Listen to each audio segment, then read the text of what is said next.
Alright everybody, and I'm just chilling up here in my beautiful A320. I'm right now on approach to Vilnius Airport in the small Baltic country of Lithuania. The runway's over there. We're in a very boring A320 livery from an airline called Avion Express. Oh, there's a little light drizzle. No worries at all though. Let's land.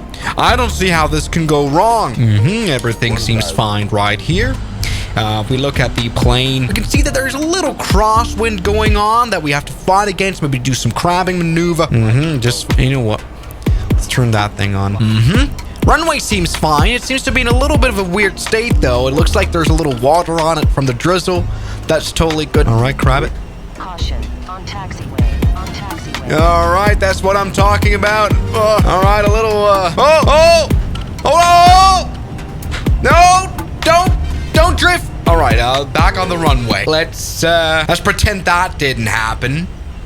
But it did happen a few days ago, obviously here in Vilnius of Lithuania. Yes, I'm pretty sure you guys will all have seen on the TikToks the biggest drift of the year so far. Take a look at that landing done on an A320 here. We can see the conditions already kind of in the midst between snow and not snow, so like temperature of like around 0 degrees. Now you can see a beautiful touchdown here anyway. A little crab here because of the slight crosswind that we have, and a lot of splash until the plane actually leaves the runway like that and enters mud.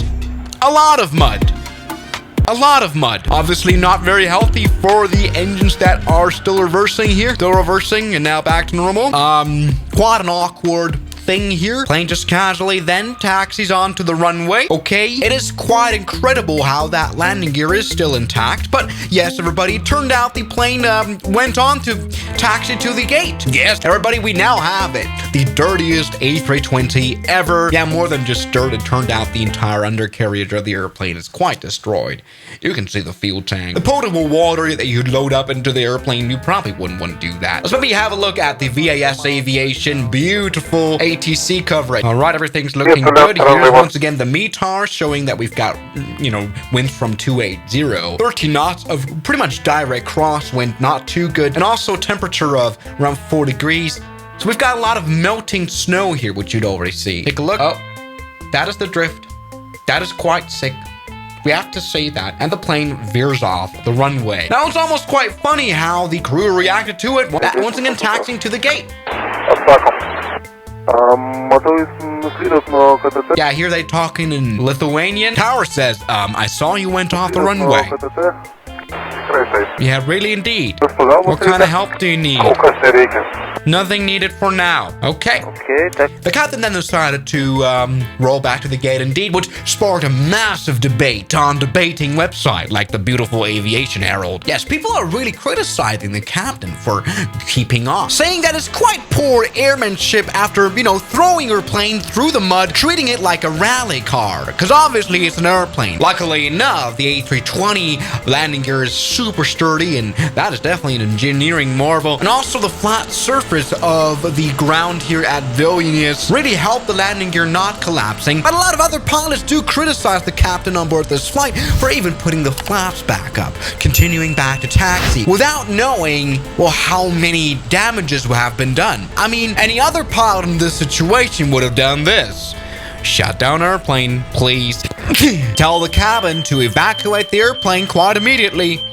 Sounds always annoying, and get those emergency door slides out very quickly. Pilots are saying, well, why would you in this situation want to keep the engines running for any longer than they should? You want to shut them down immediately. You don't know if you're leaking fuel. You don't know if your nose landing gear will fall apart any second. Who am I to judge as someone who has never flown an A320, doesn't have an ATPL license of any sort? But people do consider this a pilot error, keeping on going. Quite a bit of a Eastern European way to handle things, maybe. But Tower then went on to give tax instructions to the A320, and all things went well. Now, according to this picture, which does really show substantial damage, obviously a little bit of water flowing into your engines isn't any issue at all. I mean, this is something that is tested before an airplane is released. Water is mostly redirected from the engines, but you know, even if an jet engine, you know, injects a little water, that's no problem. But mud is a bit of a problem, especially to the fuselage itself, this airplane does need some repairs, especially those little engines. That's going to be a bit of an expensive bill. But everybody all went well. No one was hurt. We could see one of the biggest aviation drifts of the year. Now, once again, this is interesting. Looks like a lot of water, and so I assume that most likely there was some aquaplaning going on. Something that we can perfectly simulate with X-Plane 12, where we can just put standing water on the damn runway. Buddy, a typhoon has just struck the runway. You can see there's a lot of standing water there, which means you gotta be really careful on landing. Now, I've seen a few Lithuanians who live here, some pilots, say that normally standing water doesn't occur on this runway because it mostly is able to flow off easily, which would kind of debunk my theory. Another idea would be that the reverser while landing could have failed, maybe the right one, and so the airplane might have veered to the right. Well, let's maybe take a look at that. That is a very wet runway. Can you see that?